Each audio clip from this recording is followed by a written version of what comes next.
Queen of Quok by Lyman Frank Baum. A king once died, as kings are apt to do, being as liable to shortness of breath as other mortals. It was high time this king abandoned his earth life, for he had lived in a sadly extravagant manner, and his subjects could spare him without the slightest inconvenience. His father had left him a full treasury, both money and jewels being in abundance. But the foolish king just deceased had squandered every penny in riotous living. He had then taxed his subjects until most of them became paupers, and this money vanished in more riotous living.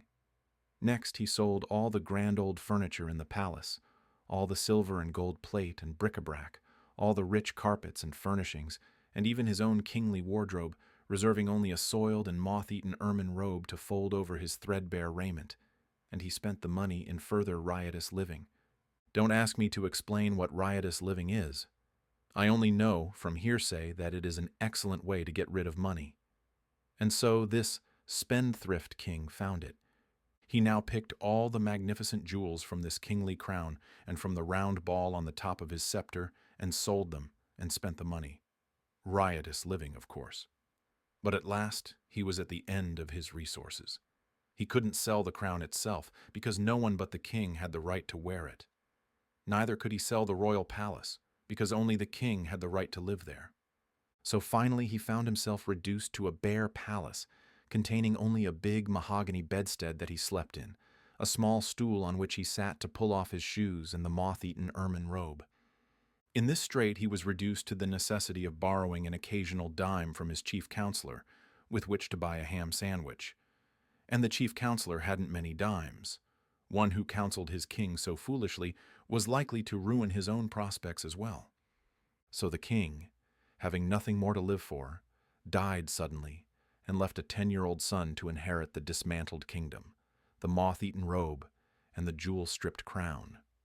No one envied the child, who had scarcely been thought of until he became king himself. Then he was recognized as a personage of some importance, and the politicians and hangers-on, headed by the chief counselor of the kingdom, held a meeting to determine what could be done for him. These folk had helped the old king to live riotously while his money lasted, and now they were poor and too proud to work. So they tried to think of a plan that would bring more money into the little king's treasury, where it would be handy for them to help themselves. After the meeting was over, the chief counselor came to the young king, who was playing peg-top in the courtyard, and said, "Your Majesty, we have thought of a way to restore your kingdom to its former power and magnificence." "All right," replied His Majesty carelessly. "How will you do it?" "By marrying you to a lady of great wealth," replied the counselor. "Marrying me," cried the king. "Why, I am only 10 years old." "I know, it is to be regretted, but your Majesty will grow older, and the affairs of the kingdom demand that you marry a wife." "Can't I marry a mother instead?" asked the poor little king who had lost his mother when a baby. "Certainly not. Declared the counselor. To marry a mother would be illegal. To marry a wife is right and proper." "Can't you marry her yourself?" Inquired His Majesty, aiming his peg-top at the chief counselor's toe and laughing to see how he jumped to escape it. "Let me explain," said the other. "You haven't a penny in the world, but you have a kingdom. There are many rich women who would be glad to give their wealth in exchange for a queen's coronet, even if the king is but a child. So we have decided to advertise that the one who bids the highest shall become the Queen of Quok." "If I must marry at all," said the king after a moment's thought, "I prefer to marry Niana, the armorer's daughter." "She is too poor," replied the counselor. "Her teeth are pearls, her eyes are amethysts, and her hair is gold," declared the little king. "True, your Majesty, but consider that your wife's wealth must be used. How would Nyana look after you, have pulled her teeth of pearls, plucked out her amethyst eyes, and shaved her golden head?" The boy shuddered. "Have your own way," he said despairingly. "Only let the lady be as dainty as possible and a good playfellow." "We shall do our best," returned the chief counselor, and went away to advertise throughout the neighboring kingdoms for a wife for the boy King of Quok. There were so many applicants for the privilege of marrying the little king that it was decided to put him up at auction, in order that the largest possible sum of money should be brought into the kingdom. So, on the day appointed, the ladies gathered at the palace from all the surrounding kingdoms, from Bilkon, Mulgravia, Junkum, and even as far away as the Republic of Macvelt. The chief counselor came to the palace early in the morning and had the king's face washed and his hair combed, and then he patted the inside of the crown with old newspapers to make it small enough to fit his majesty's head. It was a sorry-looking crown, having many big and little holes in it where the jewels had once been, and it had been neglected and knocked around until it was quite battered and tarnished. Yet, as the counselor said, it was the king's crown, and it was quite proper he should wear it on the solemn occasion of his auction. Like all boys, be they kings or paupers, his majesty had torn and soiled his one suit of clothes so that they were hardly presentable, and there was no money to buy new ones. Therefore the counselor wound the old ermine robe around the king and sat him upon the stool in the middle of the otherwise empty audience chamber. And around him stood all the courtiers and politicians and hangers-on of the kingdom, consisting of such people as were too proud or lazy to work for a living. There was a great number of them, you may be sure, and they made an imposing appearance. Then the doors of the audience chamber were thrown open, and the wealthy ladies who aspired to being Queen of Quok came trooping in. The king looked them over with much anxiety, and decided they were each and all old enough to be his grandmother, and ugly enough to scare away the crows from the royal cornfields, after which he lost interest in them. But the rich ladies never looked at the poor little king squatting upon his stool. They gathered at once about the chief counselor, who acted as auctioneer. "How much am I offered for the coronet of the Queen of Quok?" asked the counselor, in a loud voice. "Where is the coronet?" inquired a fussy old lady, who had just buried her 9th husband and was worth several millions. "There isn't any coronet at present, explained the chief counselor. but whoever bids highest will have the right to wear one, and she can then buy it." "Oh, said the fussy old lady. I see. Then she added, I'll bid $14. $14,000. cried a sour-looking woman who was thin and tall and had wrinkles all over her skin. Like a frosted apple, the king thought. The bidding now became fast and furious, and the poverty-stricken courtiers brightened up as the sum began to mount into the millions. "He'll bring us a very pretty fortune after all, whispered one to his comrade. and then we shall have the pleasure of helping him spend it." The king began to be anxious. All the women who looked at all kind-hearted or pleasant had stopped bidding for lack of money, and the slender old dame with the wrinkles seemed determined to get the coronet at any price, and with it the boy husband. This ancient creature finally became so excited that her wig got crosswise of her head, and her false teeth kept slipping out, which horrified the little king greatly, but she would not give up. At last the chief counselor ended the auction by crying out, "Sold to Mary Ann Brodzinski de la Porcus for $3,900,624.16. and the sour-looking old woman paid the money in cash and on the spot, which proves this is a fairy story. The king was so disturbed at the thought that he must marry this hideous creature that he began to wail and weep, whereupon the woman boxed his ears soundly. But the counselor reproved her for punishing her future husband in public, saying, You are not married yet. Wait until tomorrow, after the wedding takes place. Then you can abuse him as much as you wish. But at present, we prefer to have people think this is a love match." The poor king slept but little that night, so filled was he with terror of his future wife. Nor could he get the idea out of his head that he preferred to marry the armorer's daughter, who was about his own age. He tossed and tumbled around upon his hard bed until the moonlight came in at the window and lay like a great white sheet upon the bare floor. Finally, in turning over for the 100th time, his hand struck against a secret spring in the headboard of the big mahogany bedstead, and at once, with a sharp click, a panel flew open.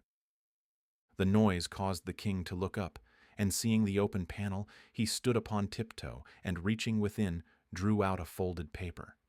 It had several leaves fastened together like a book, and upon the first page was written, When the king is in trouble, this leaf he must double and set it on fire to obtain his desire.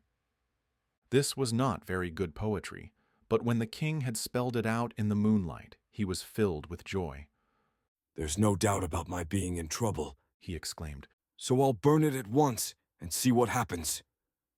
He tore off the leaf and put the rest of the book in its secret hiding place. Then, folding the paper double, he placed it on the top of his stool, lighted a match, and set fire to it. It made a horrid smudge for so small a paper, and the king sat on the edge of the bed and watched it eagerly.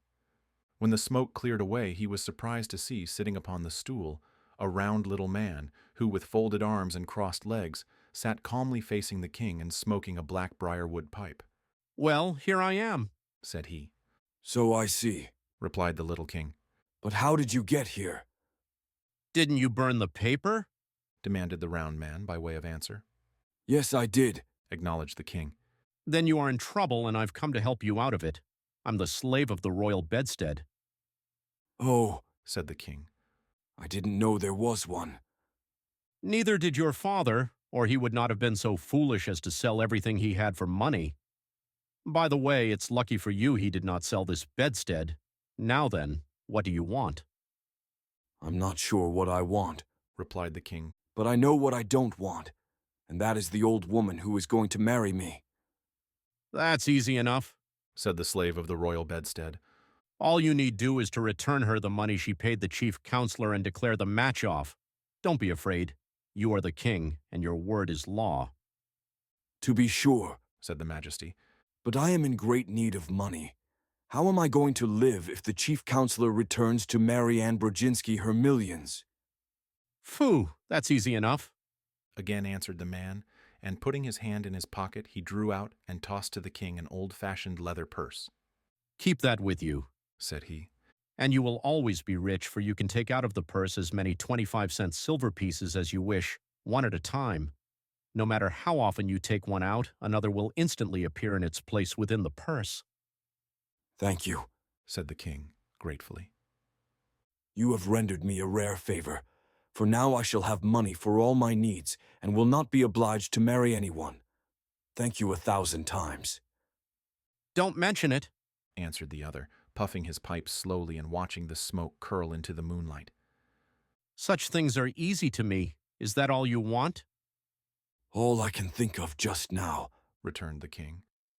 "Then please close that secret panel in the bedstead. Said the man. The other leaves of the book may be of use to you some time." The boy stood upon the bed as before, and reaching up, closed the opening so that no one else could discover it. Then he turned to face his visitor, but the slave of the royal bedstead had disappeared. I expected that, Said his majesty. yet I am sorry he did not wait to say goodbye. With a lightened heart and a sense of great relief, the boy king placed the leathern purse underneath his pillow, and climbing into bed again, slept soundly until morning. When the sun rose, his majesty rose also, refreshed and comforted, and the first thing he did was to send for the chief counselor. That mighty personage arrived looking glum and unhappy, but the boy was too full of his own good fortune to notice it. Said he, I have decided not to marry anyone, for I have just come into a fortune of my own. Therefore, I command you return to that old woman the money she has paid you for the right to wear the coronet of the Queen of Quok, and make public declaration that the wedding will not take place. Hearing this, the counselor began to tremble, for he saw the young king had decided to reign in earnest, and he looked so guilty that his majesty inquired. Well, what is the matter now? "Sire, Replied the wretch in a shaking voice. I cannot return the woman her money, for I have lost it." Lost it. Cried the king in mingled astonishment and anger.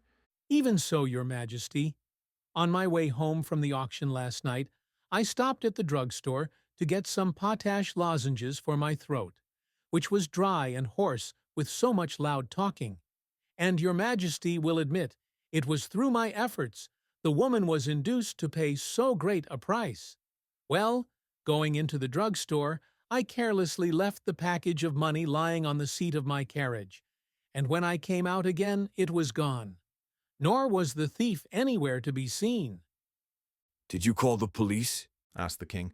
Yes, I called, but they were all on the next block, and although they have promised to search for the robber, I have little hope they will ever find him. The king sighed. What shall we do now? He asked. I fear you must marry Mary Ann Brodzinski, Answered the chief counselor. unless, indeed, you order the executioner to cut her head off. That would be wrong, Declared the king. The woman must not be harmed, and it is just that we return her money, for I will not marry her under any circumstances. Is that private fortune you mentioned large enough to repay her? Asked the counselor. Why, yes, Said the king thoughtfully.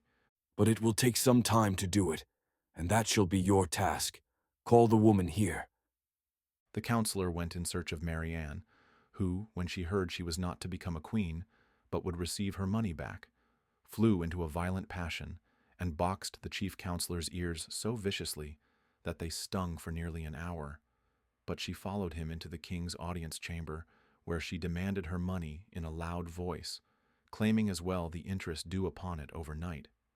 The counselor has lost your money, Said the boy king. but he shall pay you every penny out of my own private purse.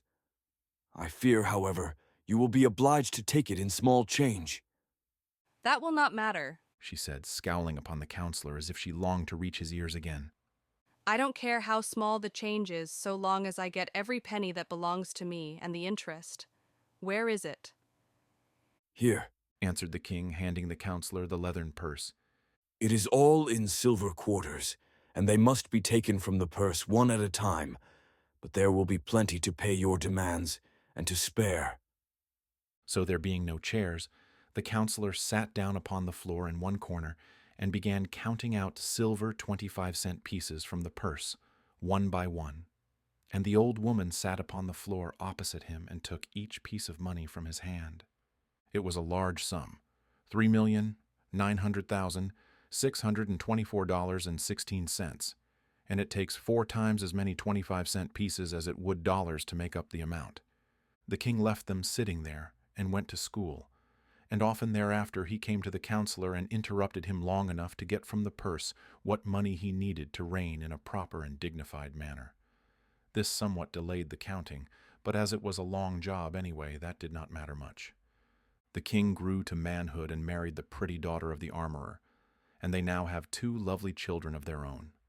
Once in a while they go into the big audience chamber of the palace, and let the little ones watch the aged, hoary-headed counselor count out silver 25-cent pieces to a withered old woman who watched his every movement to see that he does not cheat her. It is a big sum, $3,900,624.16 in 25-cent pieces. But this is how the counselor was punished for being so careless with the woman's money. And this is how Mary Ann Brodzinski de la Porcus was also punished for wishing to marry a 10-year-old king in order that she might wear the coronet of the Queen of Quok.